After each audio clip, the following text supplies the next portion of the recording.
Hey guys, Kerry Knoll here with you again for Local Social Bots. In this particular training video, I want to talk about how to get paid, alright? I know this isn't rocket science, but I do want to give you a little idea of what you can do to make it easy on yourself. Alright?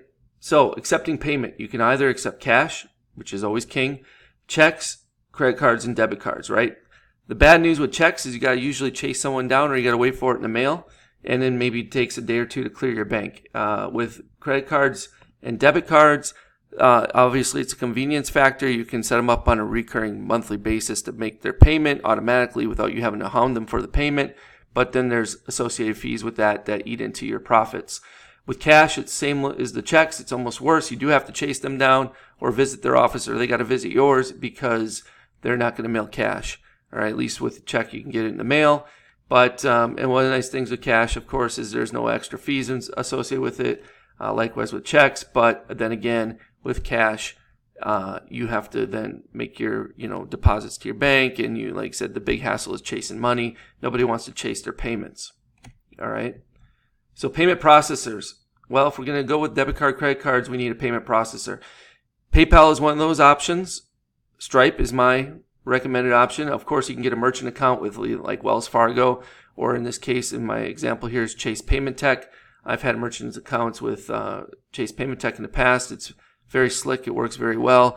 You can hook it up with like authorize.net, that sort of thing, and then get your payments, receive your payments that way as well, directly to your bank accounts. Stripe's, like I said, my favorite. There's also others like Stripe, like Square. But with Stripe, it's so popular. It integrates so well with so many things, including the shopping carts that I'm going to talk about here in a second, that it's probably my preferred method. And the fees on that are all negligible as far as between all three of them. They're going to be roughly the same. Your cheapest is usually a merchant account. It's going to give you your best rate. It's also going to be the hardest one to get approved for, and it's going to be the one that doesn't work the easiest with certain shopping carts. Okay, PayPal is a good option, but the problem with PayPal is a lot of times if a payment doesn't go through, your automatic payment with that particular client will get canceled, and then you're back to square one with trying to have to get them to re-sign up and go through all that headache all over again. Nobody wants to do that. And PayPal has some other interesting issues when it comes to all of a sudden deciding to freeze an account, lock up funds, that sort of thing, for no really good reason, and you don't want to be caught up into that mess either. So I say stay away from PayPal and either select Stripe or a merchant account. And if you're in a hurry and you don't want to waste a whole lot of time, Stripe is definitely the best option. Accepting debit and credit cards, of course, how are we going to do that? Either need to have a card swiper. You can get these mini ones now that plug into your mobile device, or you could just send people directly to a checkout page, essentially, or some sort of web page that allows them to digitally input their card, or that you could input it for them. My preferred web method is the digital input through a web page or cart. As well, because I can just send them a link to it and they can fill it out themselves. So it's a secure web page, and they can enter all their credit card detail information. They can see the terms of the agreement and service and everything else, and they know exactly what they're getting billed for when they're getting billed, and all that sort of fun stuff. Plus, it'll send them email reminders and email receipts depending on the cart system that you're using. Also, the problem with the card swiper is you need to be there in person again. You'd have to visit the client with your phone with the card swiper itself or whatever and have them swipe their card in person, and that's more of a pain in the butt to do as well. It's all about convenience for both you and your client, so I suggest going the easiest route possible. Shopping cart systems to choose from.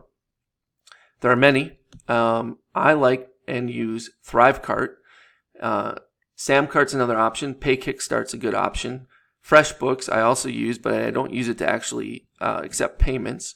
Intuit QuickBooks also has the ability to accept payments, but I don't use that one either.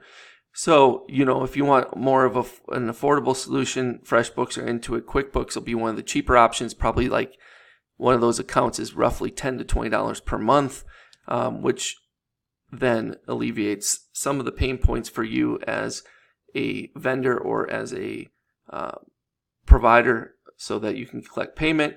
Samcart is like $99 a month. I don't really suggest that. PayKickstart is also about $97 per month.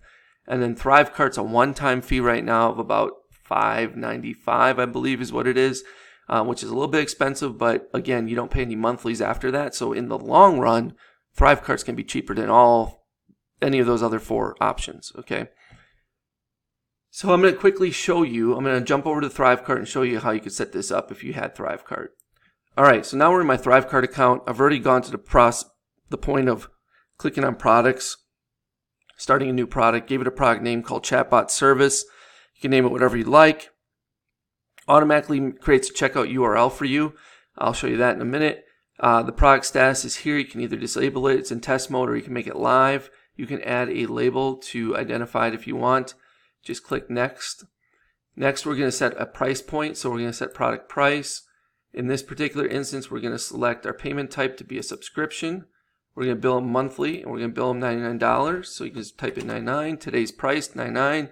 Trial period, none. A number of rebills, indefinite. And then we have the option to send your customer an invoice for every recurring payment. So I'm going to check that off. Limit quantity available. Nope, we're good there. So again, if you wanted to offer a trial period, you could select this. And if you do select this, it gives you a few more options. So if you did a 7-day trial, then we would rebill. They wouldn't be charged immediately, but they'd be billed for the full amount after 7 days. Okay. And then, so we'll just hit none and then hit next. And then here we have the option to name our subscription. So in this case, I want to rename it, monthly chatbot service fee. And I'm going to change MNTH because that's weird to MO period. Save it. All right. And now we can calculate taxes automatically if we were going to charge taxes. Do we want to customize our customer's invoice? We have that option as well, but we're going to skip both of those. Hit next. Do you want to set up a bump offer? Nope, we don't have one. Hit next. Processors. So click the set up processors button. Now, if you already have ThriveCart, or you're familiar with it, you already have your processors connected. If not, you would have to connect them. And here's some options for you. So GPay, Apple Pay, PayPal, AuthorizeNet, and Stripe. We're going to connect Stripe. It's already connected to my Growth Hack Mindset account. So we're going to hit save. Hit next. Do you want affiliates to promote this product? Nope. We're going to hit next, but that's a cool option. After purchase, what is going to happen? We're going to put in a support URL here. So support at GrowthHackMindset.com.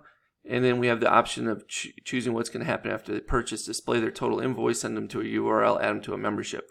We're just going to display their total invoice. Do you want to ship a CD or DVD? Nope. So we're just click next. Now we have the option for our template checkout. I like the tall one-step checkout, but there are 4 options here to choose from. Then what we'll do is we'll click next. It'll go to customize. In here we can edit the cart header. We can edit a countdown timer if we choose. We can edit the guarantee seals. We can edit requested fields, edit custom checkbox, edit the buy button. We can edit a video or add a video, edit a box shot. We can add bullet points. We can add testimonials. So you can do all kinds of fun stuff here to customize it. And if we want to customize this cart header, we can add a tagline if we don't have an image. So this could just be chatbot services if we didn't have a graphic. And then we can do stuff like add bullet points. So we could add all the features of our service. So, this could be, 4 custom chatbots for your business. And then, it could be like, another benefit would be,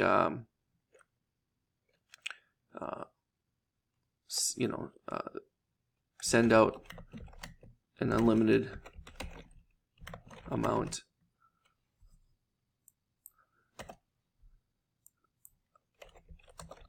of messages, something like that. And you could play around with what these say, but then you just hit save. Now if we want to see what this looks like, we can hit preview. It's going to pop it up. And there's our chatbot services. We don't have our product titled yet because it didn't save it yet, but you can see what the page is starting to look like. And we didn't ask for anything but their email address. So what we'd want to do here too is we'd want to go ahead and edit requested fields. So we want to collect probably the business name, but we'll make it optional. We definitely want first and last name. We definitely want customer's address. They'll feel more confident filling it out if they have to fill that out. The phone number is optional. And then if you want, you can add terms and conditions. So you have that option with yes and no. If you want to add some terms and or conditions, you can add them here by selecting yes, and then they have to check that box off before they actually check out. Otherwise, it won't let them. If you hit no, there won't be any. And then we can look at this again, and we can see how it changed. If we preview our shopping cart again, now we have first name, last name, email address, business name, all right, street address, and there's where the people can add their credit card number, because we're only accepting one method, which is Stripe right now. And you can edit what this says and edit your footer and everything else, okay? This is just a preview mode. And then when you're happy with that, click next. And then the success page is the same thing. You can edit the headline text. You can put a video optionally in here. You can add some body text if you want. This is what it looks like by default. If I hit preview, it says success heading goes here. Just basically it's a thank you page. All right. And then once you're done with that, you hit next. And you have some tracking. If you want to track like Facebook Pixel or anything else, you can check these off. And if you're done with that, you can hit next. Now, under behavior, you can set up some other things like adding essentially a email, so you can add them to an email list right away and such like that by adding a rule. And then so when the main product is purchased, we can use Aweber, our email marketing software, and add them to a list. And we can just select what that list might be, buyers or something like that. We can add a tag, and then we would hit save. All right, and that would add them in here.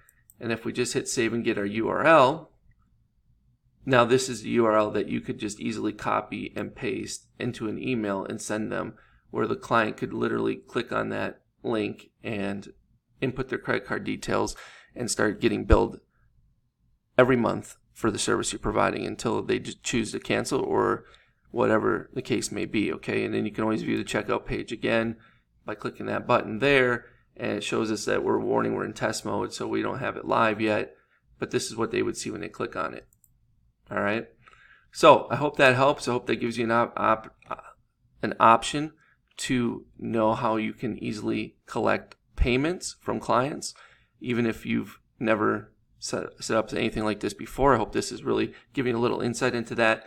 And like I said, I really recommend ThriveCart, because even though it might be an expensive upfront fee, it's going to save you a ton of money over the long haul. Okay, so with that being said, thank you so much for taking time to watch this video, and I will speak with you real soon. Take care.